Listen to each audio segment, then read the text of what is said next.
සුබ දවසක් සියලු දෙනාටම. ඉතින් අද ඔයාලා එකතු වෙලා ඉන්නේ Science A+ channel එකත් එක්ක 9 වසරේ පළවෙනි පාඩම ඉගෙන ගන්න.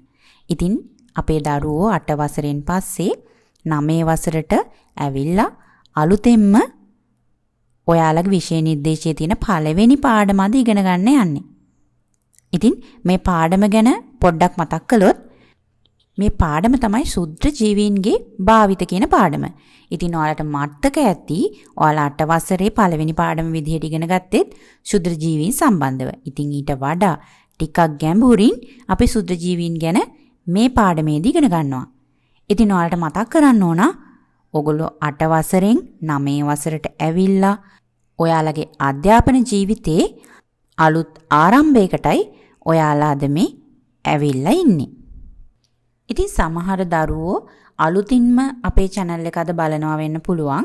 ඉතින් ඔයාලට මතක් කරනවා ඔයාලගේ අධ්‍යාපන ජීවිතේ ගොඩක් දේවල් සාර්ථක කරගන්න Science A+ channel එක ඔයාලත් එක්ක හැමදාම ඉන්නවා. ඉතින් ඕගොල්ලන්ට 9 වසරේ සීලුම පාඩම් වගේම 11 වසරට යනකම් ඒ වගේම උසස් අධ්‍යාපනයේ සඳහා ඕගොල්ලන්ට Science A+ channel එකෙන් ලොකු පිටුවහලක් ලැබෙනවා. ඉතින් මතක් කරන්න ඕන Science A+ channel එක තාම subscribe කරලා නැති කෙනෙක් ඉන්නවා නම් අනිවාර්යයෙන්ම subscribe කරන්න. ඔයාලට අපි වීඩියෝ එකක් අප්ලෝඩ් කරපු ගමන් දැනගන්න පුළුවන්. ඒ වගේම Science A+ වෙබ්සයිට් එකත් එක්ක එකතු වෙන්න. වෙබ්සයිට් එකේ තියෙන ආටිකල්ස් කියවලා ඔයාලට science knowledge එක වැඩි දියුණු කරගන්න පුළුවන්. ඒ වගේම Science A+ channel එකේ Facebook, Instagram follow කරන්න, TikTok follow කරන්න. ඉතින් මේ හැම දෙයකින්ම ඔයගොල්ලන්ගේ දැනුම වර්ධනය කිරීමක් සිද්ධ වෙන්නේ. ඒ වගේම ඔයගොල්ලන්ට මතක් කරන්න ඕන අපේ Patreon සමාජිකත්වය ඔයගොල්ලෝ ලබාගෙන අපේ channel එකට support කරනවා නම් ඔයාලට මේකෙන් benefit එකක් විදිහට notes PDF විදිහට download කරගන්න අපි ලබා දෙනවා.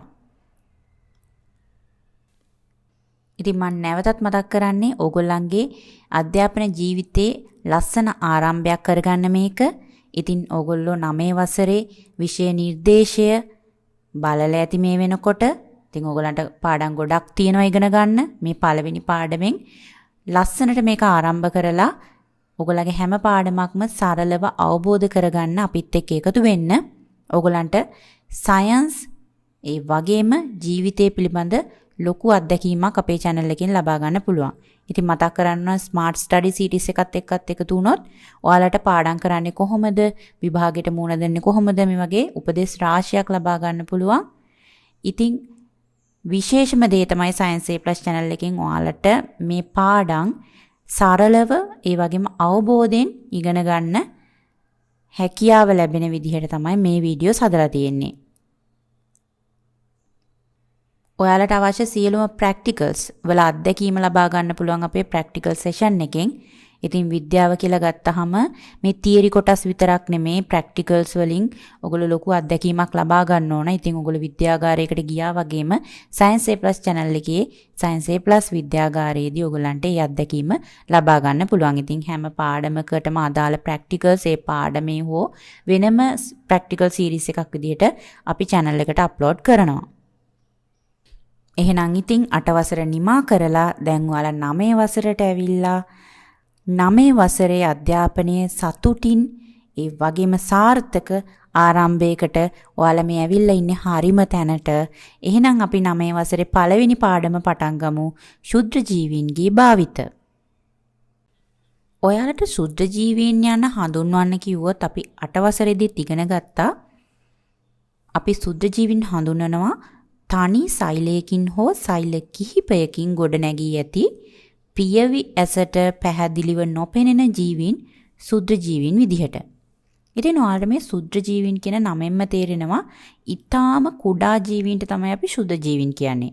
ඉතින් විශේෂත්වය තමයි මේ ශුද්‍ර ජීවීන් අපේ පියවි ඇසට පැහැදිලිව පේන්නේ නැහැ. පියවි ඇස කියලා කියන්නේ අපි සාමාන්‍යයෙන් බලන ඇස. අපි මේක අන්වීක්ෂයකින් බැලුවොත් ඒ පියවි ඇසින් බැලීමක් නෙමෙයි. අපේ සාමාන්‍ය ඇසින් බලනවට තමයි අපි පියවි ඇසින් බලනවා කියලා කියන්නේ. ඉතින් අපේ මේ පියවි ඇසට පේන්නේ නැත්තම් මේ ජීවීන් අපි ශුද්‍ර ජීවීන් කියලා හඳුන්වනවා. ඒ වගේම මේ ශුද්‍ර ජීවීන් තනි සෛලයකින් හැදිලා තියෙන්න පුළුවන්. ඒ කියන්නේ එක සෛලයකින් හැදිලා තියෙන්නත් පුළුවන්. සෛල කිහිපයකින් හැදිලා තියෙන්නත් පුළුවන්. ඉතින් සමහර ශුද්‍ර ජීවීන් අපේ ඇහැට දකින්න ඉන්නවා. ඒකට හේතුව මොකද්ද? මොකද සමහර ශුද්‍ර ජීවීන් මේ කොලනි ආකාරයට ඉන්නවා. ඒ කියන්නේ සමූහයක් එකට එකතු වෙලා කොලනියක් හදාගෙන ඉන්නවා. ඉතින් ඒ වගේ කොලනීස් තමයි අපිට ඇහැට පේන්න තියෙන්නේ. සමහර ශුද්‍ර ජීවීන්ගේ විවිධ ව්‍යුහයන් අපිට ඇහැට දක්නට ලැබෙන උදාහරණයක් ගත්තහම හතු කියලා කියන්නේ දිලීරේක තියෙන ප්‍රජනක ව්‍යුහයක්. ඒ වගේම ඔයාලා දැකලා ඇති ඊස්ට් කියලා කියන්නේ ශුද්‍ර ජීවීන් රාශියක් එකතු වුණු කොලනි එකක්. ඉතින් මේ විදිහට අපිට ඇහැට පේන්න තියෙන අවස්ථාවක් තියෙනවා. හැබැයි අපි මේ ශුද්‍ර ජීවියෙක් තනිවම ගත්තොත් අපේ පියවියසට පේන්නේ නැහැ. එහෙනම් මේ කරුණු සියල්ලම අඩංගු කරලා තමයි අපි ශුද්‍ර ජීවීන් හඳුන්වන්නේ. මේ වචන ටික අනිවාර්යෙන්ම අවශ්‍යයි. ඒ කියන්නේ තනි සෛලයකින් හෝ සෛල කිහිපයකින් හැදිලා තියෙනවා කියන එක පියවියසට පැහැදිලිව පේන්නේ නැහැ කියන එක. ඉතින් මේ වචන දාලා ඔයාලටම ශුද්‍ර ජීවීන් හඳුන්වන්න පුළුවන්. අපේ සෞරග්‍රහ මණ්ඩලයේ ජීවයේ පවතින එකම අපූර්වතම ග්‍රහලෝකය වන පෘථුවියේ මීට අවුරුදු බිලියන 3.5කට පෙර ජීවය හට ගැනීමට හේතුවක් වූයේ ඊටා කුඩා ඇසට නොපෙනෙන තනි සෛලයකින් හැදුණු ජීවී. මේ විදිහට තනි සෛලයකින් ආරම්භ වී සෛල ගණනාවකින් යුතු අප ඇතුළුව සංකීර්ණ දේහය ඇති සත්වයින් ශාක මේ පෘථුවියේ අපූර්වත්වයේ විදහා පානවා. මෙසේ බිහි වූ සංකීර්ණ ජීවීන් පමණක් නොව සාමාන්‍ය ඇසට දැකගත නොහැකි තනි සෛලයකින් හෝ සෛල කිහිපයකින් සෑදී ජීවී කොටසෙහි අදට ජීවත් වෙන බව ඔබ දන්නවාද? මේ වායුගෝලයේ ජලයේ ඕනෑම ස්ථානයක කොටින්ම කිව්වොත් පෘථුවියේ බහුලවම වාසය කරන ජීවීන් කොටසක් තමයි බැක්ටීරියා කියලා කියන්නේ. ඒ විතරක් නෙමෙයි. ඔවුන් ඇතුළුව තවත් පියවි ඇසට නොපෙනෙන ජීවී කාණ්ඩවලට තමයි මේ ශුද්‍ර ජීවී කියලා කියන්නේ. අද අපි ඉගෙන ගන්න යන්නේ මේ ශුද්‍ර ජීවීන් ගැන. එකතු වෙන Science+ channel එකත් එක්ක දැනුම ගවේෂණය කරන මේ හොඳම තෝතන්නයි. දැන් අපි කතා කරන්න යමු මේ ශුද්‍ර ජීවීන් ජීවත් වන පරිසරය ගැන. ඇත්තටම කිව්වොත් සාමාන්‍ය ජීවීන්ට වඩා මේ ශුද්‍ර ජීවීන්ට ගොඩාක් පරිසර පද්ධතිවල ජීවත් වෙන්න පුළුවන්. ඒ කියන්නේ විවිධ පරිසරවල ජීවත් වෙන්න පුළුවන්. ඒගොල්ලන්ට සාමාන්‍ය පරිසරයක ඉඳලා ජීවත් වෙන්න අමාරු. මේ කියන්නේ සාමාන්‍ය ජීවියෙක්ට ජීවත් වෙන්න අමාරුම පරිසරයක උනත් එයාලට ජීවත් වෙන්න හැකියාව තියෙනවා. ඉතින් අපි මේ ශුද්‍ර ජීවීන් ජීවත් වෙන පරිසරය ගැන කතා කරමු. සාමාන්‍ය ශුද්‍ර ජීවීන් මේ වායුගෝලයේ ගොඩාක් දක්නට ලැබෙනවා. ඊට අමතරව ජලයේ ජීවීන්ගේ දේහ මත නැත්නම් ජීවීන්ගේ දේහ තුල පසේ මේවයි දක්නට ලැබෙනවා.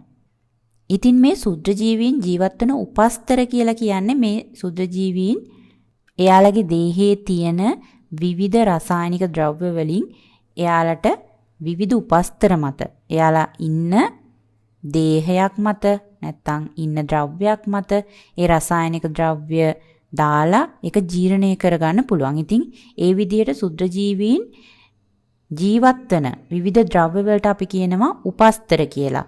ඉතින් උපස්තර ගත්තාම ආහාර වෙන්න පුළුවන් මිනිසාගේ සම, ඒ වගේම මිනිසාගේ මුඛය තුල, මිනිසාගේ ආහාර මාර්ගය තුල, නැත්නම් මිනිසාගේ මෞත්‍ර ලිංගික මාර්ගය. ඒ කියන්නේ මිනිසාගේ ප්‍රජනක පද්ධතියේ පුරුෂයන්ගේ හෝ ස්ත්‍රීන්ගේ ලිංගික අවයවවල තියෙන මාර්ගයේ මේ ශුද්‍ර ජීවීන්ට ජීවත් වෙන්න පුළුවන්. ඒ වගේම මම කලින් කිව්වා ශුද්‍ර ජීවීන්ට සාමාන්‍ය ජීවීන්ට ජීවත් වෙන්න බැරි විවිධ පරිසරවල පවා ජීවත් වෙන්න පුළුවන්.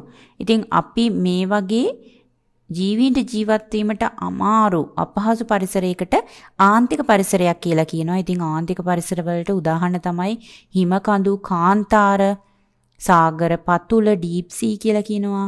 ඒ වගේම උණුදිය උල්පත්, ලවණ පිරිච්ච වගුරු මේ වගේ දේවල් වල සාමාන්‍ය ජීවිත ජීවත් වෙන්න බෑ. අපි මේවට ආන්තික පරිසර කියලා කියනවා. ඉතින් මේ ආන්තික පරිසරවල පවා සුද්ධ ජීවීන්ට ජීවත් වීමේ හැකියාව තියෙනවා.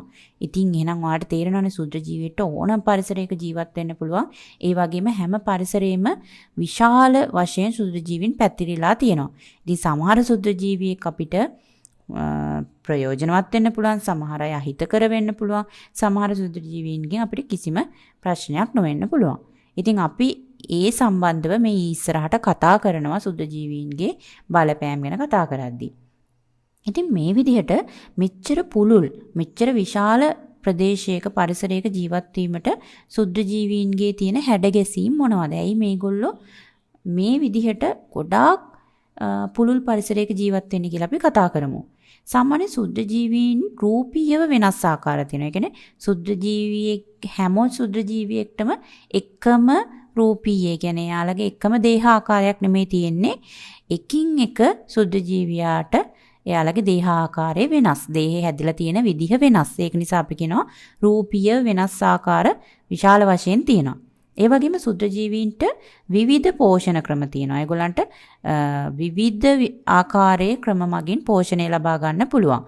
එකම සුද්ධ ජීවියාට විවිධ පෝෂණ ක්‍රම තියෙන්න පුළුවන්. ඒ වගේම වෙනස් සුද්ධ ජීවීන්ට වෙනම පෝෂණ ක්‍රම තියෙන්න පුළුවන්. ඉතින් ඒ වගේ පෝෂණ ක්‍රම රාශියක් තියෙන නිසා යාලට ඕනම පරිසරයක ජීවත් වෙන්න පුළුවන්. ඊට අමතරව ගොඩක් සුද්ධ ජීවීන්ට සරල ව්‍යුහයක් තියෙන. ඉතින් සමහර සුද්ධ ජීවීන් තනි සෛලයකින් හැදිලා තියෙන්න පුළුවන්. සමහර අය බහුසෛලික වුණත් එයාලගේ දේහය හරිම සරලයි. ඒ වගේම එයාලගේ ඉහළ වර්ධනයක්, ඒ කියන්නේ ඉක්මනට වර්ධනය වෙන්න පුළුවන්. ඒ වගේම ඉක්මනට ප්‍රජනනය කරලා තම වර්ගයා බෝ කිරීමේ හැකියාවක් තියෙනවා. වේගවත් ප්‍රජනන ක්‍රම තියෙනවා. ඒ වගේම විවිධ පරිසර වලට අනුවර්තනය වෙන්න පුළුවන්. ඒගොල්ලෝ ඉන්න පරිසරයෙන් වෙනස් පරිසරයකට ගිය ගමන්ම ඒ පරිසරයට අනුව එයාලගේ දේහයේ හැඩගැසීම් හදා ගන්න පුළුවන්. ඒ විදිහට ඒගොල්ලන්ට පුළුල් පරිසරයක ජීවත් වීමට මේ වගේ හැඩගැසීම් තියෙනවා. ඉතින් මේ වගේම ඔයාලා දැනගෙන ඉන්න මේ පෘථුවිය මත වෙසෙන ජීවීන් අතරින් ඉතා පුළුල්ව ව්‍යාප්ත වූ, ඒ කියන්නේ ගොඩාක් ප්‍රදේශයක ජීවත් වෙන සුලභම ජීවීන්, වැඩිම ජීවීන් කාණ්ඩය බැක්ටීරියා කියලා හඳුන්වනවා. ඉතින් බැක්ටීරියාවන් සුද්ධ ජීවීන්ට අයත් නිසා සුද්ධ ජීවීන් තමයි ඇත්තටම මේ පෘථුවිය මත ජීවීන් අතරින් පුළුල් ව්‍යාප්තියක් ඇති සුලභම ජීවීන් කාණ්ඩය විදිහට හඳුන්වන්නේ. ඉතින් දැන් අපි සුද්ධ ජීවීන් කාණ්ඩ ගැන කතා කරමු. මේ සුද්ධ ජීවීන් පොදුවේ අපි කතා කළා. ඉතින් මේ සුද්ධ ජීවීන් විවිධ කාණ්ඩවලට වෙන් කරලා දැන් හඳුනගමු කවුද මේ සුද්ධ ජීවීන් කියලා. මෙතන ඔයාලට හරිම ලේසි විදිහට පාඩම් කරන්න සුද්ධ ජීවීන් වර්ග පෙන්නලා තියෙනවා. ඉතින් මේ chart එකේ රූපත් එක්ක ඔයාලට බලා ගන්න පුළුවන්. සුද්ධ ජීවීන් කාණ්ඩ ඔයාලා 9 වසරේදී මේ විදිහට ඉගෙන ගන්නවා. බැක්ටීරියා, ඇල්ගී, දිලීර, ප්‍රොටෝසෝවා, ඒ වගේම වෛරස. වෛරස ගැන අපි වෙනම ඉගෙන ගන්නවා ඉස්සරහට. මේ වෛරස ජීවීන් හා අජීවී ද්‍රව්‍ය විදිහට වර්ග කරනවා. ඒ කියන්නේ ජීවී අජීවී ලක්ෂණ දෙකම පෙන්눔 කරන නිසා වෛරස හරියටම ජීවීන්ම කියන්නත් බෑ.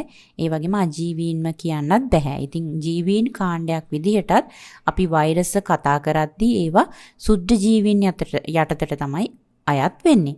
ඉතින් මේ විදිහට බැක්ටීරියා, ඇල්ගී, දිලීර, ප්‍රොටෝසෝවා, වෛරස මේ විදිහට සුද්ධ ජීවී කාණ්ඩ අපි වෙන වෙනම ඉගෙන ගන්නවා. ඒ කාණ්ඩ වලට අදාළ උදාහරණත් අපි වෙනම කතා කරනවා. ඉතින් හොඳට බලන්න මේ රූප සටහන් මේ එක් එක් කාණ්ඩ වලට අදාළ උදාහරණ වලට අයත් ජීවීන් වෙන වෙනම දක්වලා තියෙනවා. ඉතින් කලින් අපි වෛරස ගැන පොඩක් කතා කළා. මේ වෛරස කියන්නේ ඇත්තටම සුද්ධ ජීවී කාණ්ඩයක් වගේම මේගොල්ලෝ අජීවී ලක්ෂණ පෙන්වන නිසා අජීවීන් විදිහටත් හඳුන්වනවා. ඉතින් වෛරස වල ලක්ෂණ ගැන කතා කළොත් වෛරස් අපිට පියවි ඇසින් කොහොමත් පේන්නේ. ඒ වගේම සරල අන්වීක්ෂ නැත්නම් ආලෝක අන්වීක්ෂයකින් පේන්නෙත් නැහැ. ඉලෙක්ට්‍රෝන අන්වීක්ෂයකින් තමයි වෛරස බලා ගන්න පුළුවන්. එහෙනම් වෛරස් ඉලෙක්ට්‍රෝන අන්වීක්ෂීයයි කියලා අපි කියනවා. ඒ වගේම මේගොල්ලෝ ජීවී මෙන්ම අජීවී ලක්ෂණ පෙන්වනවා. ඒක තමයි ප්‍රධානම ලක්ෂණේ වෛරස් වල. ඒ වගේම මේගොල්ලන්ට ජීවී දේහයක් අවශ්‍යයි ගුණණය වෙන්න. ඒගොල්ලන්ගේ සංඛ්‍යාව වැඩි කර ගන්නවා කියන එකට තමයි අපි ගුණණය වෙනවා කියලා කියන්නේ. මේගොල්ලෝ ජීවී දේහයකදී තමයි එයාලගේ ගුණණය වීම කියන ජීවී ලක්ෂණය පෙන්වන්නේ. ඒ වගේම මෙයාලගේ සෛලීය සංවිධානයක් නැහැ. ඒ වගේම මේගොල්ලෝ අජීවී විදිහට හඳුන්වන්නේ ඒගොල්ලන්ට ශ්වසනය, වර්ධනය වැනි ජීවී ලක්ෂණ පෙන්වන්න බැරි නිසා. එහෙනම් මේ ලක්ෂණ සියල්ලම මතක තියාගන්න වෛරස සම්බන්ධව. ඉතින් වෛරස් වල විවිධ හැඩයන් තියෙනවා. ඒ වෛරස් විවිධ රෝග සඳහා හේතු වෙනවා. ඉතින් අපි දන්න වෛරසයක් තමයි මේ දවස්වල පැතිරෙන කොරෝනා කියන වෛරසය. ඉතින් ඒ වෛරසයේ හැඩය ඔයගොල්ලෝ ගොඩක් තැන්වලදී දැකලා ඇති. ඊට අමතරව මෙවැනි හැඩයන්ද වෛරස් වල දක්නට ලැබෙනවා. දැන් අපි කතා කරන්න යන්නේ අපි මේ කතා කරපු සුද්ධජීවී කාණ්ඩවල ලක්ෂණ ගැන. මොකද මේ එක් කාණ්ඩවල සුද්ධජීවීන්ට පොදු ලක්ෂණ ඔයාලා දැනගෙන හිටියොත් එක් සුද්ධජීවියාව එයා මොන කාණ්ඩයටද අයිති වෙන්නේ කියලා ඔයාලට හඳුන ගන්න පුළුවන්. අපි මුලින්ම බැක්ටීරියා කියන සුද්ධජීවී කාණ්ඩය ගැන කතා කළොත් මේගොල්ලෝ ඒකසෛලික ජීවී කාණ්ඩයක්. ඒ කියන්නේ මෙයාලගේ දේහය හැදලා තියෙන එක සෛලයකින්. ඒ වගේම දේහයේ විවිධ හැඩ සහිත බැක්ටීරියා අපිට දක්නට ලැබෙනවා. ඕගලන්ට මෙතන පේනවා විවිධ හැඩ සහිත බැක්ටීරියාවන් ඉන්නවා. ඔවුන් දණ්ඩාකාර වෙන්න පුළුවන්, ගෝලාකාර, කොකුසාකාර, ඒ වගේම සර්පිලාකාර මේ වගේ විවිධ හැඩයන් දක්නට ලැබෙනවා. ඒ වගේම මොවුන්ගේ සංචරණය සඳහා විවිධ උපාංග මේ සෛලවල දක්නට ලැබෙනවා. උදාහරණයක් ගත්තාම ඔයාලට මේ බැක්ටීරියාවගේ පේනවා කෙස් ගහක් වගේ තියෙන කශිකාවක්. ඒ වගේම පුංචි පුංචි රෝම වගේ ඔයාලට පේනවා. අපි ඒවට පක්ෂම කියලා කියනවා. මෙවැනි උපාංග ඔවුන්ගේ සංචරණය සඳහා සෛලයේ පිහිටා තියෙනවා. ඒ වගේම බැක්ටීරියා ගැන ඔයාලා දැනගන්න ඕන විශේෂම කරුණ තමයි පෘථුවිය මත සෑම පරිසරයකම. ඒ කියන්නේ මේ පෘථුවියේ ඕනම පරිසරයක ගත්තොත් ඉතා පුළුල්ව ව්‍යාප්ත වෙලා තියෙන ජීවි කොට්ටාශය තමයි බැක්ටීරියා කියලා කියන්නේ. දිලීර කියන සුදුජීවී කාණ්ඩය ගත්තහම ඔයාලා මේ දිලීර දැකලා තියෙනවා විවිධ අවස්ථාවලදී. ඔයාලා හතු කියලා ආහාරයට ගන්න ද්‍රව්‍යයක් දිලීරයක්. ඉතින් මේවා අපේ ඇහැට පේන්නේ මේ දිලීරවල විවිධ ප්‍රජනක අවයව. ඒ වගේම මේ දිලීර ජීවීන් ගොඩාක් එකට එකතු වෙලා කොලනියක් විදියට හදාගත්තාම ඕන්න අපේ ඇහැට දක්නට ලැබෙනවා. ඉතින් මොවුන් ඒකසෛලික වගේම බහුසෛලික ජීවී කාණ්ඩයක්. සමහර ජීවීන් එක සෛලයකින් හැදලා තිනවා, සමහරු සෛල ගණනාවකින් හැදලා තිනවා. ඒ වගේම මේගොල්ලෝ තෙතමනේ සහිත උපස්තර මත වර්ධනය වෙන්නේ. ඉතින් හොඳම උදාහරණය තමයි හතු කියන්නේ. හතු වල අපි ඇහැට දකින්නේ ඔවුන්ගේ ප්‍රජනක ව්‍යුහයක් තමයි. ඇල්ගී කියන සුද්ධජීවී කාණ්ඩය ගත්තහම ඔවුන්ගේ විශේෂ ලක්ෂණයක් තියෙනවා. සමහර ඇල්ගී කොළ පාටින් දිස් වෙනවා. මොකද ඒ ඇල්ගී වල හරිතප්‍රද නැත්නම් අපි කියනවා ක්ලෝරොෆිල් කියලා මේ වර්ණකයේ තියෙනවා. ඉතින් ක්ලෝරොෆිල් වර්ණකයේ අඩංගු නම් ඔවුන්ට ප්‍රභා සංශ්ලේෂණය කිරීමේ හැකියාව පවතිනවා. ඒ වගේම මවුන්ද ඒකසෛලික වගේම බහුසෛලික ජීවී කාණ්ඩයක්.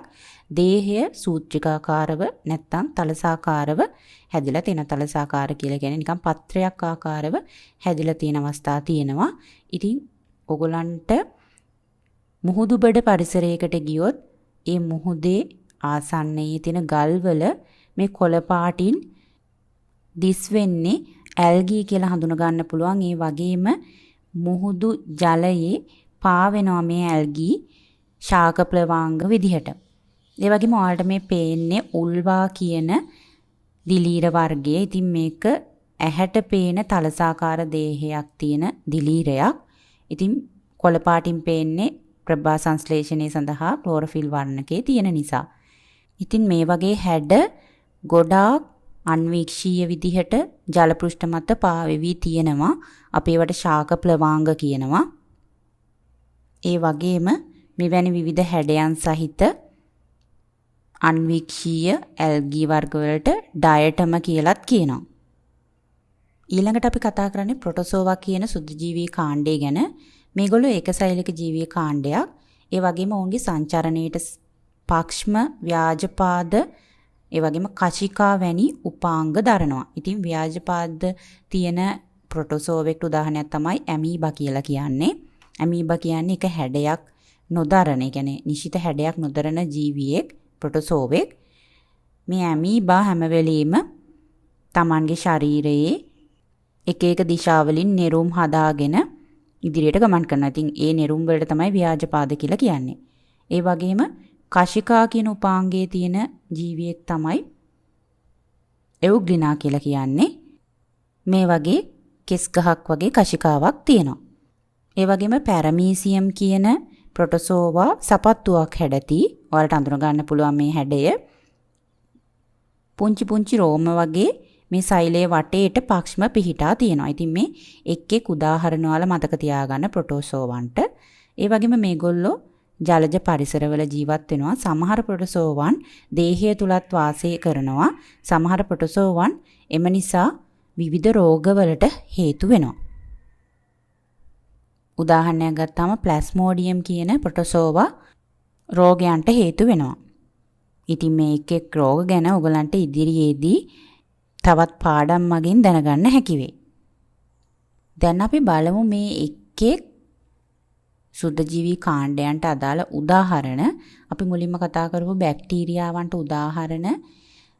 කිරියාශ්‍රිත නිෂ්පාදන කර්මාන්තයේදී ලැක්ටෝබැසිලස් බල්ගාරිකස් කියලා විද්‍යාත්මක නාමය සහිත බැක්ටීරියාවක් පාවිච්චි කරනවා. ඒ වගේම විනාකිරි නිෂ්පාදනයේදී ඇසිටෝබැක්ටර් ඇසිටි කියන බැක්ටීරියාව පාවිච්චි කරනවා. ඉතින් මේවා විද්‍යාත්මක නාම. ඔයගොල්ලෝ යම් තාද්දුරට මතක තියාගන්නවා නම් හොඳයි. ඔයාලට මේක ලියන්න එන්නේ නැහැ. නමුත් දැනගෙන ඉන්න එක වැදගත්. කොලරා රෝගය හදන බැක්ටීරියාව විබ්‍රියෝ කොලෙරා කියලා කියනවා. ඒ වගේම ඇන්ත්‍රැක්ස් රෝගය හදන බැක්ටීරියාව බැසිලස් ඇන්ත්‍රැක්සිස් කියලා කියනවා. දිලීරවලට උදාහරණ ගත්තාම පාන් පුස් කියලා කියන්නේ මියුක කියන දිලීරය. ඒ වගේම ඊස්ට් අපි කියනවා සැකරොමයිසිස් කියලා, මේකත් දිලීරයක්. ප්‍රොටෝසෝවන්ට උදාහරණ අපි කතා කළා. ආය මතක් කරගනිමු. ඇමීබා, පැරමීසියම්, එව්ග්ලිනා, ප්ලාස්මෝඩියම්. ඇල්ගී වලට උදාහරණ ක්ලැමිඩෝමොනාස්, ස්පයිරෝගයිරා, ඩයටම් වැනි ජීවීන්. දැන් අපි මේ පාඩමේ ප්‍රධානම මාතෘකාව කතා කරන්න යන්නේ ඒ තමයි සුදු ජීවීන්ගේ හිතකර බලපෑම් ගැන. ඉතින් අපි දන්නවා සුදු ජීවීන්ගේ බලපෑම් ගත්තාම මොවුන්ගේ හිතකර වගේම අහිතකර බලපෑම් තියෙනවා. අහිතකර බලපෑම් වලට කලින් අපි හිතකර බලපෑම් ගැනයි කතා කරන්න යන්නේ. ඉතින් ප්‍රධාන වශයෙන් ගත්තොත් සුදු ජීවීන් කෘෂි කර්මාන්තය සඳහා, වෛද්‍ය විද්‍යාව සඳහා, විවිධ කර්මාන්ත සඳහා, ඒ වගේම පරිසර සංරක්ෂණය සඳහා යොදා ගන්නවා. අපි මේ එක් ප්‍රයෝජනයන් ගැන කතා කරමු. මේ වයේදී මොන වගේ සුදු ජීවීන්ද යොදාගන්නේ, සුදු ජීවීන්ගේ වැදගත්කම මේවා සඳහා කොහොමද බලපාන්නේ කියලා. මුලින්ම අපි කෘෂි කර්මාන්තය සඳහා සුදු ජීවීන් යොදාගන්නේ කොහොමද කියලා කතා කරමු. වර්තමානයේ නවීන තාක්ෂණය යොදාගෙන විවිධ ජීවීන්ගේ සෛල තුල පවතින ජාන පිළිබඳ සොයා ගැනීම කරන්න හැකියාව ලැබිලා තියෙනවා. ඉතින් මේ සුදු ජීවීන්ගේ ජානත් භාවිතා කරලා ඒවා කෘෂි කර්මාන්තය සඳහා භාවිතා කරනවා. උදාහරණයක් ගත්තහම සමහර සුදු ජීවීන්ගේ තියෙන ජාන ඊටාම වැදගත් වෙනවා හොඳ ඵලදාවක් සහිත භෝගයක් ලබා ගන්න. උදාහරණයක් ගත්තොත් සමහර සුදු ජීවීන්ගේ ජාන යොදා ගන්නවා පාලිබෝධිකයන්ට ඔරොත්තු දෙන, නියඟයට ඔරොත්තු දෙන ශාක ලබා ගන්න. ඒ වගේම සමහර ශාකවල පෝෂණ ගුණය ඉහළ නංවා ගැනීමටත් බැක්ටීරියාවන් වැනි සුදු ජීවීන්ගේ ජාන පාවිච්චි කරනවා. උදාහරණයක් ගත්තාම විටමින් A පෝෂකය අඩංගු සහල් නිපදවීමට අර්වීනියා යුරෙඩෝවෝරා කියන බැක්ටීරියාවගේ ජාන යොදා ගන්නවා. ඊට අමතරව පලිබෝධකයන්ට විෂ සහිත රසායනික ද්‍රව්‍ය නිපදවන්න පුළුවන් ජාන විවිධ සුදු ජීවීන්ගේ යොදාගෙන ඒවා ශාකවලට ලබා ගන්නවා. උදාහරණයක් ගත්තම ඉරිඟු ශාක බැසිලස් තුරින්ජෙනසිස් කියන බැක්ටීරියාවගේ ජානය බද්ධ කරලා පලිබෝධකයන්ට විෂ සහිත ඉරිඟු ශාක නිපදවලා තියෙනවා. ඒ වගේම නයිට්‍රජන් තිර කිරීමටත් සුදු ජීවීන් යොදා ගන්නවා. අපි දන්නවා අපේ වායුගෝලයේ තියෙන නයිට්‍රජන් 78ක් තිබ්බත් ඒවා ශාකවලට ඍජුවම ලබා ගන්න බෑ.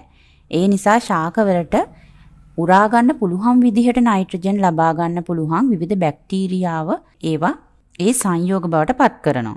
උදාහරණ ගත්තාම රයිසෝබියම් ඇසටෝබැක්ටර් වැනි බැක්ටීරියාවන් ශාකවලට නයිට්‍රජන් ලබා ගන්න පුළුවන් සංයෝග වලට ඒවා හරවලා ශාකවලට උරා ගන්න තත්ත්වයට පත් කරනවා. ඉතින් ඇසටෝබැක්ටර් කියලා කියන්නේ රනිල කුලේ ශාකවල උදාහරණ ගත්තාම බෝංචි මෑ දඹල වගේ රනිල කුලේ ශාකවල මූල ගැටතිවල ජීවත් වෙන බැක්ටීරියා වර්ගයක්. ඒ වගේම ඇසටෝබැක්ටර් කියලා කියන්නේ ස්වාධීනව පසේ ජීවත් වෙන බැක්ටීරියා වර්ගයක්. ඉතින් මේවා පොහොර විදිහට ශාකවලට යොදනවා නයිට්‍රජන් තිර කිරීම සඳහා. ඉතින් අපි මේවට ජෛව පොහොර නැත්නම් බයෝ ෆර්ටිලයිසර්ස් කියලා කියනවා. ඒ වගේම කොම්පෝස්ට් පොහොර සෑදීම සඳහාත් කෘෂිකර්මාන්තයේදී මේ බැක්ටීරියාවන් යොදා ගන්නවා. සුදු ජීවීන් කියලා කියන්නේ මේ පරිසරයේ තියෙන කාබනික ද්‍රව්‍ය දි รา යාමට උපකාරී වන කොට්ටාශයක්. මොකද මේ පරිසරයේ විවිධ ශාක ද්‍රව්‍ය, සත්ත්ව ද්‍රව්‍ය, ඔවුන්ගේ මල දේහයන් පරිසරයෙන් ඉවත් කරලා ඒවා වියෝජනය කිරීමේ හැකියාවක් සුදු ජීවීන්ට තියෙනවා.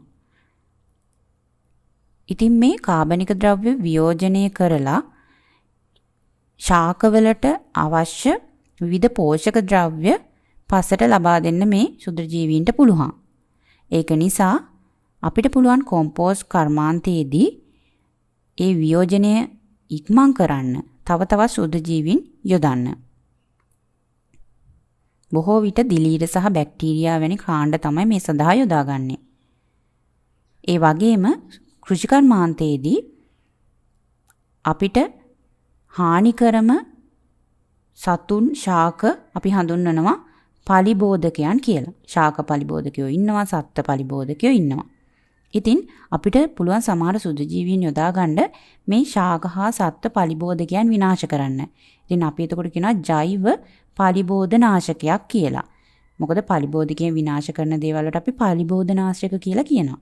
ඉතින් මේක සුදු ජීවීන් වැනි ජීවීන්ගෙන් විනාශ කරනවා නම් අපි කියනවා ජෛව පලිබෝධනාශක කියලා.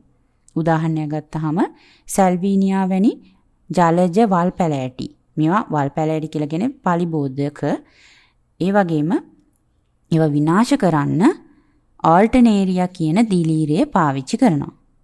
සුදු ජීවීන්ගේ හිතකර බලපෑම් ගැන කතා කරද්දී දරුවනේ විවිධ කර්මාන්ත සඳහාත් මෝන් යොදා ගන්නවා. උදාහරණ ගත්තාම බේකරි කර්මාන්තයට, කිරි ආශ්‍රිත නිෂ්පාදන වලට, ශාක කිඳි සහිත නිෂ්පාදන වලට, මද්යසාර විනාකිරි හදද්දී, ලෝහ නිස්සාරණය සඳහා, ජීව වායු නිෂ්පාදනය සඳහා වැනි කර්මාන්ත සඳහා මෝන් පාවිච්චි කරනවා. ඉතින් අපි කරුණු ටිකක් මේ ගැන කතා කරමු. බේකරි ආශ්‍රිත නිෂ්පාදනවලදී පාන්, බනිස් වැනි ආහාර නිපදවීමේදී ඊස්ට් කියන දිලීරය යොදා ගන්නවා. මොකද මේ ආහාර නිපදවද්දී පාන් පිටි පිපීම සඳහා තමයි මේ ඊස්ට් යොදාගන්නේ. ඊස්ට් වලට පුළුවන් එතිල් මද්යසාර හදන්න. ඉතින් ඊස්ට් ක්‍රියාකාරීත්වයේදී මේ එතිල් මද්යසාර සමග කාබන් ඩයොක්සයිඩ් වායුව හැදෙනවා. මේ කාබන් ඩයොක්සයිඩ් වායුව මේ පිටි තුලින් ගමන් කරද්දී ඒවාට සවිවර බවක් ලැබිලා පාන් පිපීම සිද්ධ වෙනවා. ඒ වගේම කිරියාශ්‍රිත නිෂ්පාදනවලදී ලැක්ටෝබැසිලස්, ස්ට්‍රෙප්ටොකොකස් කියන බැක්ටීරියාවන් යෝගට් සෑදීම සඳහාත් ඒ වගේම තවත් බැක්ටීරියා වර්ග චීස් වැනි කිරියාශ්‍රිත නිෂ්පාදන සෑදීම සඳහා යොදා ගන්නවා. ඊළඟට ශාක කෙඳි සහිත නිෂ්පාදන වලදී බැක්ටීරියාවන් යොදාගන්නේ මේ ශාක කෙඳි අතර තියෙන විවිධ සංයෝග දි รา පත් කිරීමට. උදාහරණයක් ගත්තහම පොල් කෙඳිවල, හන ශාකයේ කෙඳිවල, තල් කෙඳිවල මේ වගේ කෙඳි එකිනෙක බැඳලා තියෙන පෙක්ටේට් කියන සංයෝගය දි รา පත් කිරීමට පෙක්ටිනේස් කියන එන්සයිමය මුදා හරින බැක්ටීරියාවක් යොදා ගන්නවා. ඉතින් එතකොට ඒ කෙඳි එකිනෙකින් වෙන් වෙලා ඒ කෙඳි විවිධ කර්මාන්ත සඳහා භාවිතා කරන්න පුළුවන්. මධ්‍යසාර සෑදීමේදී විවිධ ද්‍රව්‍ය වලින් උදාහරණ ගත්තහම මීරා වලින්, ඒ වගේම වයින් සෑදීමේදී මිදි විවිධ පළතුරු වලින්, තැඹිලි වලින්, ඒ වගේ මධ්‍යසාර ආශ්‍රිත නිෂ්පාදනවලදී සමහර සුද්ධජීවිනී ක්‍රියාකාරීත්වවලදී එතිල් මධ්‍යසාර නිපද වෙනවා. ඉතින් මේ මධ්‍යසාර විවිධ ප්‍රතිශත යටතේ නිපදවලා ඒවායේ මධ්‍යසාර ප්‍රතිශතයන් අනුව වර්ග කරනවා. ඊළඟට විනාකිරි නිෂ්පාදනය ගැන කතා කරද්දී විනාකිරි නිෂ්පාදනය සඳහා ඇසිටෝබැක්ටර් ඇසිටි වැනි සුදුජීවින් යොදා ගන්නවා. මොකද එතනදී ඔවුන්ගේ ක්‍රියාකාරීත්වයේදී ඇසිටික් අම්ලය නිපද වෙනවා. ඉතින් විනාකිරි වල තියෙන ඇසිටික් අම්ලය කියන රසායනික ද්‍රව්‍ය.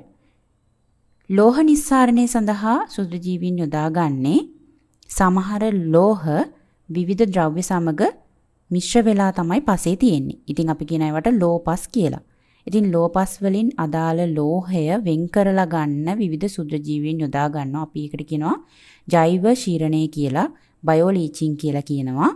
ඉතින් තාඹ, යුරේනියම් වගේ ලෝහ මේ විදිහට නිස්සාරණය කරන්න පුළුවන් මෙම සුද්ධජීවීන් භාවිතා කරලා.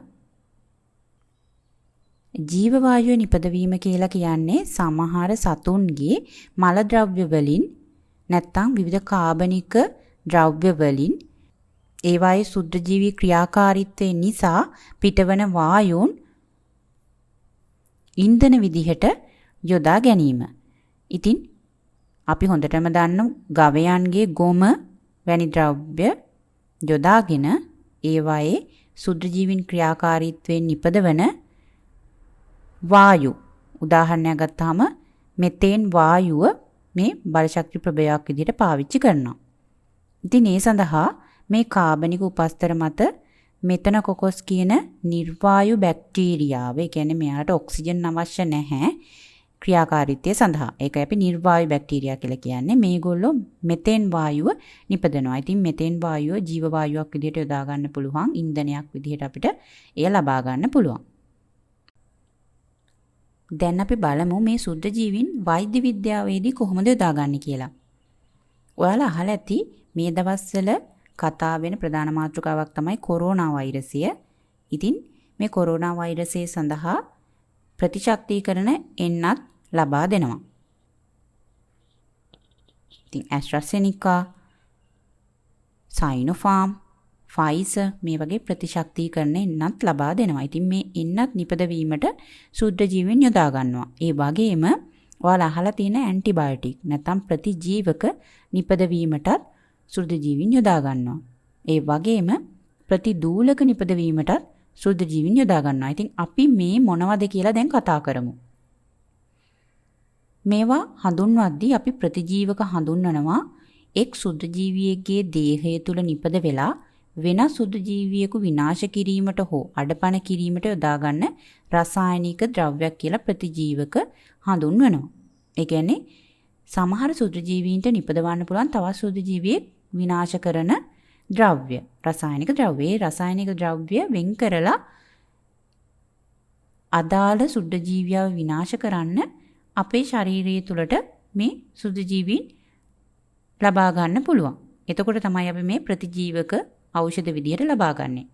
ඒ වගේම ප්‍රතිශක්තිකරණ එන්නත් හඳුන්වනවා අඩපණ කරන ලද හෝ මියගිය සුද්ධජීවීන් හෝ ඒ සුද්ධජීවීන් නිපදවන විෂ ද්‍රව්‍යයක් යොදාගෙන ප්‍රතිශක්තිකරණ එන්නත් නිපදවනවා කියලා. ඉතින් අපි ඉගෙන වැඩි දුරට ඉස්සරහට කතා කරනවා.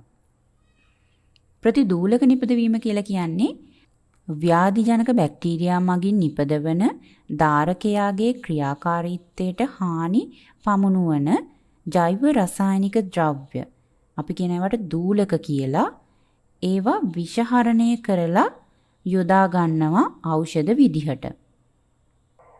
එහෙනම් මේ බැක්ටීරියා මගින් නිපදවන විෂ ද්‍රව්‍ය ඒවා විෂහරණය කරලා ප්‍රතිදූලක විදිහට යොදා ගන්නවා. උදාහරණයක් ගත්තාම පිටගැස්ම සඳහා යොදන එන්නත මේ වගේ ප්‍රතිදූලක එන්නතක්. ඒ වගේම ප්‍රතිජීවක නැත්නම් ඇන්ටිබයොටික් ගැන කතා කරොත් විවිධ බැක්ටීරියා විනාශ කිරීම සඳහා අපි ඇන්ටිබයොටික් පාවිච්චි කරනවා. උදාහරණ ගත්තාම පෙනිසිලින්, ඇමොක්සලින්, ටෙට්‍රාසයික්ලින්, එරිත්‍රොමයිසින් වැනි ඇන්ටිබයොටික්ස් අපි පාවිච්චි කරනවා බැක්ටීරියන් විනාශ කරන්න. ඒ වගේම සමහර දිලීර විනාශ කිරීමටත් විවිධ ප්‍රතිජීවක යොදා ගන්නවා. ඉතින් මේවට පුළුවන් බැක්ටීරියා දිලීර වගේ දේවල් විනාශ කරන්න. නමුත් වෛරස් විනාශ කරන්න බෑ. මොකද වෛරස් විනාශ කිරීමට අපි ඇන්ටිවයිරල් එකක් පාවිච්චි කරන්න ඕන. දැන් අපි ප්‍රතිශක්තිකරණ එන්නත් ගැන කතා කරමු. මේකත් සුදජීවීන්ගේ වෛද්‍ය විද්‍යාවේදී භාවිතයක්. ප්‍රතිශක්තිකරණ එන්නත් ගත්තහම අපි ඉස්සෙල්ලා කතා කරා අඩපණ කරන ලද හෝ මියගිය සුදජීවීන් නැත්තම් සුදජීවීන් නිපදවන විෂක් භාවිතා කළ තමයි මේ ප්‍රතිශක්තිකරණ එන්නත් වර්ග නිපදවන්නේ. ඉතින් අපි බලමු අඩපණ කරන ලද සුදජීවීන් යොදාගෙන පෝලියෝ, ක්ෂය රෝගය, සරම්ප වැනි රෝග සඳහා ප්‍රතිශක්තිකරණ එන්නත් හදනවා. මියගිය සුදජීවීන් යොදාගෙන කොලරාවට, ඉන්ෆ්ලුවෙන්සාවට, ටයිෆොයිඩ් ෆීවර් වැනි රෝග සඳහා ප්‍රතිශක්තිකරණ එන්නත් ලබා ගන්නවා. ප්‍රතිශක්තිකරණ එන්නත් වල තව වර්ගයක් තමයි විෂහරණය කරන ලද දූලක. නැත්තම් ටොක්සින්ස් ඒවා විෂහරණය කරලා ප්‍රතිශක්තිකරණ එන්නත් වලට යොදා ගැනීම. පිටගැස්ම, ගලපටලේ වැනි රෝග සඳහා මෙම එන්නත් භාවිතා කරනවා. ඒ වගේම සුදජීවීන්ගේ දේහ කොටස් භාවිතා කරලා ජාන ඉංජිනේරු තාක්ෂණයෙන් නිපදවන එන්නත් තියෙනවා. ඒවාට උදාහරණයක් තමයි හෙපටයිටිස් E සඳහා යොදා ගන්න නැත. ඉතින් මෙවැනි සුදජීවීන්ගේ ද්‍රව්‍ය පාවිච්චි කළ ප්‍රතිශක්තිකරණ එන්නත් නිපදවලා තියෙනවා. ඉතින් මේ එන්නත් අපි කියන වැක්සින් කියලා. මේ වැක්සින් අපේ ශරීරයට දීලා තිබ්බහම එවැනි සුදජීවීන් අපේ ශරීරයට ඇතුල් වුණාම අපේ ශරීරයේ තියෙන ප්‍රතිශක්තිකරණ පද්ධතිය මගින් එම සුදජීවීන් හඳුනාගෙන ඒ සඳහා අවශ්‍ය ප්‍රතිදේහ නිපදවලා ඔවුන් විනාශ කරනවා. ඉතින් ඔවුන් ඇතුල් වීමට කලින් අපේ ශරීරයේ ප්‍රතිදේහ නිපදවීමට පුරුදු පුහුණු කරන්න තමයි මේ ප්‍රතිශක්තිකරණ එන්නත් පාවිච්චි කරන්නේ. ඉතින් ඔයගොල්ලන්ට 9 වසර සඳහා අපි Science A+ channel එකේ අප්ලෝඩ් කරලා තියෙනවා මේ සුදජීවීන්ගේ භාවිතා සඳහා වෙනම වීඩියෝ එකක්. එතනදී කතා කරලා තියෙන විශේෂයෙන්ම ප්‍රතිශක්තිකරණ එන්නත් ගැන පමණයි. ඉතින් ඕගොල්ලන්ට මේ වීඩියෝ එකෙන් තවදුරටත් ප්‍රතිශක්තිකරණ එන්නත් ගැන ඉගෙන ගන්න පුළුවන්. දැන් අපි කතා කරමු මේ සුදජීවීන් මේ වගේ භාවිත කිරීමට ඔවුන්ගේ තියෙන විශේෂ ලක්ෂණ මොනවද කියලා. ඔයාලට මෙතන පෙන්නලා තියෙනවා විශේෂ ලක්ෂණ කිහිපයක්ම. සුදජීවීන් ගත්තාම ඔවුන්ගේ වර්ධන වේගය, ඒ වගේම ඔවුන්ගේ ශරීරයේ සිදුවන පරිවෘත්තීය ශීඝ්‍රතාවය ගොඩක් ඉහළයි. ඒ වගේම ඔවුන්ට විවිධ උපස්තර මත ගුණණය වෙන්න තමන්ගේ වර්ගය වැඩි කරගන්න තියෙන හැකියාව වැඩි. ඒ වගේම ඊටා සරල ප්‍රවේණික ද්‍රව්‍ය පවතින හින්දා ඒ ජාන හැසිරවීම පහසුවෙන් කරන්න පුළුවන්. ඒක නිසා ජාන තාක්ෂණය සඳහා ඔන්න යොදා ගන්න පුළුවන්. ඒ වගේම සුදජීවීන් බොහොමයක් ඊටා අඩු මුදලට, ඒ කියන්නේ නොමිලේම අපිට පරිසරයෙන් ලබා ගන්න පුළුවන්. කර්මාන්ත සඳහා බලශක්ති මහා පරිමාණයෙන් අවශ්‍ය වෙන්නේ නැහැ මේ සුදජීවීන් යොදා ගනිද්දී. ඒ වගේම පරිසරයට තියෙන හානිය ගොඩක් අවමයි. ඒ නිසා සුදජීවී භාවිතයට ප්‍රධාන හේතු වෙන්නේ මෙවැනි කරුණු. දැන් අපි සුදජීවීන්ගේ හිතකර බලපෑම් කතා කරලා ඉවරයි. දැන් අපි සුදජීවීන්ගේ අහිතකර බලපෑම් ගැන කතා කරන්නයි යන්නේ. සුදජීවීන්ගේ අහිතකර බලපෑම් ගැන කතා කරද්දී ආහාර නරක වීම ප්‍රධාන තැනක් ගන්නවා. ඊට අමතරව මිනිසාට, ඒ වගේම මිනිසාට වැදගත් වන විවිධ ශාක වලට සතුන්ට ලෙඩ ඇති කිරීම, ඒ වගේම දැව, ඇඳුම් විවිධ පෘෂ්ඨ මත වැඩිලා ආර්ථිකව මේවා හානි කරන්නත් සුදු ජීවීන්ට පුළුවන්. ඒ වගේම ජෛව රසායනික අපි විදිහට සුදු ජීවීන් යොදා ගන්නවා. අපි මුලින්ම ආහාර නරක වීම ගැන කතා කරමු. සුදු ජීවීන් ආහාර මත වර්ධනය වෙලා ඒ ආහාරය පරිභෝජනයේට ගන්න බැරි තත්ත්වයටපත් කිරීම තමයි ආහාර නරක වීම කියලා කියන්නේ. ඉතින් ආහාරවල වර්ණය, එහි වයනය, ගන්ධය, පෙනුම මේ සියල්ලම වෙනස් කරන්න පුළුවන් සුදු ජීවීන්ට. ඒ වගේම රසය, ගුණයත් වෙනස් කරන්න පුළුවන්. ඉතින් ඒ විදිහට ආහාර නරක කරලා අපිට අහිතකර බලපෑමක් එල්ල කරන්න පුළුවන් සුදු ජීවීන්ට. උදාහරණයක් ගත්තාම මියුක කියන අපි කියන පුස් කියලා මේ දිලීර විශේෂය පාන් වැනි ආහාරවල වර්ධනය වෙලා පුස් හදනවා. මේ වගේම ඔගොල්ලෝ 8 වසරේ ඉගෙන ගත්තා විවිධ ආහාරවල අඩංගු ආහාර වර්ග නැත්නම් පෝෂක වර්ගයේ අණුව මේ සුදු ජීවීන්ගේ ක්‍රියාකාරීත්වය හඳුන්වන නම් තියෙනවා. සීනි බහුල ආහාරවල සුදු ජීවීන්ගේ ක්‍රියාකාරීත්වයට අපි කියනවා පැසීම කියලා. ඒ වගේම ලිපිඩ බහුල ආහාරවල සුදු ජීවී ක්‍රියාකාරීත්වය සිදු වෙනවා නම් අපි කියනවා මුඩු වීම කියලා. ඒ වගේම පූති භවනය කියලා කියන්නේ ප්‍රෝටීන් බහුලව අඩංගු ආහාරවල සුදු ජීවීන්ගේ ක්‍රියාකාරීත්වය සිද්ධ වෙනවා නම් උදාහරණයක් ගත්තාම මස් වල සුදු ජීවී ක්‍රියාකාරීත්වය සිද්ධ වෙනවා නම් අපි පූති භවනය කියලා කියනවා. මේ ආහාර නරක වීමට අමතරව මිනිසාට ලෙඩ රෝග ඇති කිරීම තවත් විශේෂ සුදු ජීවීන්ගේ අහිතකර ප්‍රතිඵලයක්. සාමාන්‍යයෙන් අපි මිනිසාට ලෙඩ රෝග ඇති කිරීම ගැන කතා කරද්දී මේ සුදු ජීවීන් කෙලින්ම මිනිසාට රෝගයක් ඇති කරන්න පුළුවන් නැත්නම් වෙනත් වාහකයේ ආධාරයෙන් මිනිසා වෙතට මේ රෝගේ ලැබෙන්න පුළුවන්. උදාහරණයක් ගත්තාම වාහකයා විදිහට මදුරුවා යොදාගෙන ඩෙන්ගු රෝගය මිනිසාගේ ශරීරයට ඇතුල් වෙනවා. ඩෙන්ගු වෛරසය මිනිසාගේ ශරීරයට ඇතුල් වෙනවා. ඉතින් එතකොට මිනිසා ධාරකයා වෙනවා. ධාරකයා කියන්නේ Tamanගේ දේහය මත හෝ දේහය තුල ව්‍යාධි ජනකයාට ජීවත් වීමට උපස්තරයක් සපේන ජීවියක්. ඉතින් ව්‍යාධි ජනකයා කියලා කියන්නේ ඇත්තටම රෝගේ හදන කෙනා. මේගොල්ලෝ රෝගකාරක සුද්ධ ජීවියෙක්. මේගොල්ලන්ව අදාළ ධාරකයා වෙත ගෙන යන්නේ වාහකයා මගින්. වාහකයා තමයි මේ ව්‍යාධි ජනකයාව ධාරකයාට සම්ප්‍රේෂණය කරන්නේ. ඉතින් ඒ නිසා ඔයාලා වාහකයා, ධාරකයා, ව්‍යාධි ජනකයා කියන්නේ කවුද කියලා හරියට හඳුන ගන්න ඕන. ඉතින් අපි බලමු මේ එක් එක් සුදු ජීවී කාණ්ඩ වලින් මිනිසාට වැළඳෙන රෝග මොනවද කියලා. වෛරස් විදියට ගත්තාම සෙම්ප්‍රතිශාව, ඩෙන්ගු වෛරසය, ඒඩ්ස් වැනි රෝග මේ වෛරස් නිසා ඇති වෙන්නේ. බැක්ටීරියා සම්බන්ධ රෝග ගත්තාම ක්ෂය රෝගය, උණ සන්නිපාතය වැනි රෝග ඇති වෙනවා. ප්‍රොටෝසෝවා කියන සුදු ජීවී කාණ්ඩයෙන් මැලේරියාව, ඇමීබාතිසාරය, ලීෂ්මානියාව වැනි රෝග බෝ වෙන්න පුළුවන්. දිලීර ගත්තාම අලුහම්, දද වැනි රෝග දිලීර මගින් ඇති වෙන්නේ. දැන් අපි බලමු වෛරස් මගින් ඇති කරන රෝග සම්බන්ධව තව ටිකක් වැඩිපුර සාකච්ඡා කරලා. සෙම්ප්‍රතිශා වැනි රෝග වාතය මගින් පැතිරිලා සුවසන මාර්ගය හරහා දේහයට ඇතුල් වෙනවා. ඩෙන්ගු රෝගය වෛරසයක්, ඒවා මදුරුවන් මගින් තමයි පැතිර යන්නේ, සමහරහා දේහයට ඇතුල් වෙනවා. ඒඩ්ස් වැනි රෝග රුධිරය මගින්, තරල මගින් තමයි ශරීරයට ඇතුල් වෙන්නේ. ඉතින් මේවා මෞත්‍රලිංගික මාර්ගය තුලින් නැත්නම් රුධිර පාර විලනයක් මගින් ශරීරයට ඇතුල් වෙන්න පුළුවන්. බැක්ටීරියා රෝග දෙකක් තමයි ක්ෂය රෝගය සහ උණ සන්නිපාතය. ඉතින් ක්ෂය රෝගයේ වාතය මගින් පැතිර ගිහිල්ලා ශෝෂණ මාර්ගය හරහා ඇතුල් වෙන්න පුළුවන් ශරීරයට. උණ සන්නිපාතය දූෂිත ආහාර මගින් වැළඳෙන්නේ නැත්නම් ගෙමැස්සන් වැනි වාහකයන් ආහාර මත වැහුවහම මේ උණ සන්නිපාතයට අදාළ බැක්ටීරියාව පැතිර යනවා.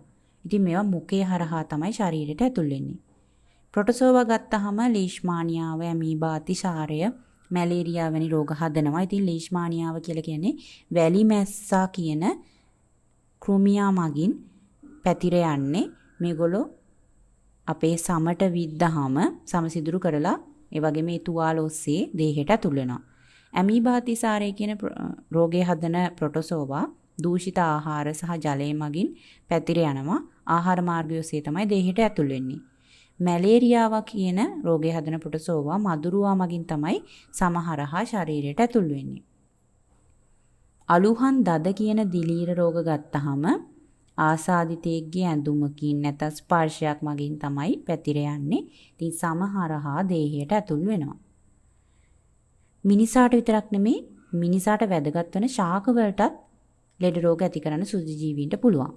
උදාහරණ ගත්තාම පිටිපුස් රෝගය, පශ්චිමාංග මාරය, මැලවීම වැනි ශාක වලට රෝග ඇති කරනවා විවිධ සුද්ධ ජීවීන්. පිටිපුස් රෝගය ගත්තාම දිලීරයක් මගින් නැති වෙන්නේ ආසාදිත ශාකය ගත්තාම මේ ශාක කොටස් මත සුදු නැත්නම් අලු පැහැති පියරු වැනි කුඩු තැම්පත් වෙනවා. පශ්චිමාංග මාරය ගත්තාම ඒකත් දිලීරයක් මගින් ඇති වෙන්නේ ශාකපත්‍ර මත දුඹුරු පාට ලප ඒවා කළු පැහැයට හැරිලා ශාකපත්‍රය විනාශ වෙනවා. මැලවීම වගේ දේවලුත් දිලීර බැක්ටීරියා මගින් ඇති වෙන්නේ ශාකයේ ශෛලම වාහිනී ආසාදනය වෙලා ජලයේ නිසි පරිදි පරිවහණය වෙන්නේ නැති නිසා තමයි ශාකය මැලවිලා යන්නේ. ඉතින් ඔයාලට පේනවා මේ එක් එක් රෝග වලට අදාළව ඒ ශාක වල පවතින රෝග ලක්ෂණ. ඒ වගේම මිනිසාට වැදගත් වන සතුන්ටත් ලෙඩ රෝග ඇති කරන සුදු ජීවීන්ට පුළුවන්. උදාහරණයක් ගත්තාම ජල බීතිකාව, බුරුළු ප්‍රදාහය, මුඛ හා කුර රෝග වැනි රෝගයන් නැති කරන්න පුළුවන්. මේවා ඇති කළ මිනිසාට වැදගත් වන සතුන්ට හානි කරන්න පුළුවන්. සුද්ධ ජීවීන් යොදාගෙන තවත් සිදු කරන එක් භයානකම දෙයක් තමයි සුද්ධ ජීවීන් ජෛව රසායනික අවි විදිහට පාවිච්චි කරන එක. ඉතින් අවියකින් අපිට පුළුවන්නේ ලොකු විනාශයක් කරන්න. ජෛව රසායනික අවියක් කියලා කියන්නේ ඒ සඳහා ජීවියෙක් යොදා ගන්න එක. ඉතින් යුද කටයුතු සඳහා මේ සුද්ධ ජීවීන් යොදා ගන්නවා. ඒ සඳහා සුද්ධ ජීවීන් ඉපදවන විෂ දූලක නැත්නම් ප්‍රබල ව්‍යාධි ජනක බැක්ටීරියාවක් නැත්නම් ප්‍රබල ව්‍යාධි ජනක දිලීරයක් යොදා ගන්න පුළුවන්. ඉතින් ව්‍යාධි ජනක කියන්නේ මොකක් හරි රෝගයක්, ප්‍රබල රෝගයක් හදන්න පුළුවන් සුද්ධ ජීවියෙක්. ඉතින් මේ විදිහට සුද්ධ ජීවීන් යොදාගෙන විවිධ යුද කටයුතු සිදු කරපු අවස්ථා තියෙනවා. ඉතින් උදාහරණ ගත්තාම ඇන්ත්‍රැක්ස් රෝගයේ සාධන ඇන්ත්‍රැක්ස් බැක්ටීරියාව අති දරුණුම ජෛව රසායනික අවියක් විදිහට යොදා ගන්නවා. ඉතින් අපි මේ පාඩම පුරාවටම මේ සුදු ජීවීන්ගේ හිතකර බලපෑම් වගේම අහිතකර බලපෑම් කතා කරා. හිතකර බලපෑම් හොඳට අවබෝධ කරගෙන ඒ වයින් උපරිම ප්‍රයෝජන ලබා ගැනීමටත් ඔයාලා කටයුතු කරන්න ඕන. ඒ වගේම අහිතකර බලපෑම් හඳුනාගෙන ඒ වයින් වැළකීලා ඒවා පිළිබඳ දැනුවත් වෙලා මුහුණ දීමටත් ඕගොල්ලෝ කටයුතු කරන්න ඕන. ඉතින් ඒ සම්බන්ධ දැනුවත් වීමට තමයි මෙවැනි පාඩමක් පළවෙනි පාඩම විදිහට ඔයගලන්ට දාලා තියෙන්නේ. ඒ වගේම ඔයාලට විභාගයට මේ කරුණු මතක තියාගෙන හොඳින් උත්තර ලියන්නත් පුළුවන් වෙනවා මේ වීඩියෝ එක හරියට අවබෝධ කරගෙන පාඩම් කරගත්තොත්. ඒ වගේම අපි මේ පාඩමේ අවසානයේදී කතා කරනවා මේ සුද්ධ ජීවීන් පරිසරයේ සංරක්ෂණය සඳහා පරිසරය ආරක්ෂා කර ගැනීම සඳහා මොන වගේ දායකත්වයක්ද ලබා දෙන්නේ කියලා. ඉතින් පරිසර දූෂණය කියලා කියන්නේ වර්තමානයේ පරිසරයට හානි කරන ප්‍රධානම හානිදායක සිදුවීමක්. ඉතින් මේ පරිසර දූෂණය ආම කරලා මේ පරිසරය ආරක්ෂා කිරීමට සුද්ධ ජීවීන් බහුලව වර්තමානයේ පාවිච්චි කරනවා. අපි කියනවා ජෛව ප්‍රතිකර්මණය කියලා. බයෝ රිමෙඩියේෂන් කියලා කියනවා. ඉතින් උදාහරණයක් ගත්තාම දූෂිත ජලය ගත්තාම ඒවායේ තියෙන කාබනික ද්‍රව්‍ය වියෝජනය කරලා ඒ දූෂිත ද්‍රව්‍ය ඒ ජලෙන් අයින් කරන්න විවිධ සුද්ධ ජීවීන් යොදා ගන්නවා. ඒ වගේම සාගර මත විසිරීලා තියෙන තෙල්, ওই තෙල් නැව් වලින් විසිරෙන තෙල් වියෝජනය කරන්න විවිධ බැක්ටීරියා යොදා ගන්නවා. ඒ වගේම විෂ ලෝහ සහිත අපි කියන බැරලෝහ පරිසරයට මුදා හැරියාම ඒ බැරලෝහ පරිසරයෙන් අයින් කරන්න පුළුවන් සුද්ධ ජීවීන් වර්තමානයේ යොදාගෙන තියෙනවා. ඒ වගේම විවිධ දි รา පත් වන ප්ලාස්ටික් වගේ දේවල් පරිසරයෙන් අයින් කරන්න බැක්ටීරියා වර්ග යොදාගෙන තියෙනවා. ඉතින් අන්න ඒ වගේ අපේ පරිසරය දූෂණය වීම වළක්ව ගන්න සුද්ධ ජීවීන් වැනි ජීවී කාණ්ඩ යොදාගෙන ලොකු වෑයමක් දරනවා වර්තමානයේදී. මොකද අපේ පරිසරය අපි ආරක්ෂා කරගත්තොත් තමයි අපිට වගේම අනාගත පරම්පරාවටත් මේ පරිසරයේ ලස්සන සුන්දරත්වය විඳ ගන්න පුළුවන් වෙන්නේ. ඉතින් Science A+ channel එකත් එක්ක එකතු වෙලා ඉන්න දරුවෝ හැටියට ඔයාලත් අන්න ඒ ආදර්ශයේ හිතට ගන්න ඕන, අපේ පරිසරය අපි රැක ගන්න ඕන කියන සංකල්පය. ඉතින් Science A+ channel එකත් එක්ක දිගටම ඔයාලා රැඳිලා හිටියොත් ඔයාලගේ වසරට අදාළ සියලුම පාඩම් ඒ වගේම පාඩම් කරන විදිහ අපේ Smart Study series එකෙන් බලා ගන්න පුළුවන්. ඉතින් Science A+ channel එක තාම subscribe කරලා නැත්නම් subscribe කරලා තියාගන්න. ඒ වගේම අපේ Facebook, Instagram follow කරන්න. Science A+ channel එකට ඔයගොල්ලෝ support කරන්න කැමති නම් අපේ Patreon page එකේ සමාජිකත්වය ලබා ගන්න පුළුවන්. ඉතින් මේ සමාජිකත්වය ලබා ගත්තොත් ඔයගලන්ට benefit එකක් විදිහට මේ සියලුම පාඩම් වල note එක PDF එකක් විදිහට ලබා ගන්න පුළුවන්. ඒ වගේම මතක් කරනවා ඔයගලන්ට O level දක්වාත් ඒ වගේම උසස් අධ්‍යාපනය සඳහාත් අපේ channel එකේ සියලුම පාඩම් බලා ගන්න පුළුවන්. ඒ වගේම Science A+ website එකට පිවිසෙන්න. website එකට පිවිසලා science articles ඒ වගේම අලුත් විද්‍යාත්මක සොයා ගැනීම ගැන ඉගෙන ගන්න. එහෙනම් දරුවනේ දිගටම Science A+ channel එකත් එක්ක එකතු වෙලා ඔයාලගේ අධ්‍යාපනය සාර්ථක කරගන්න. සුබ දවසක්.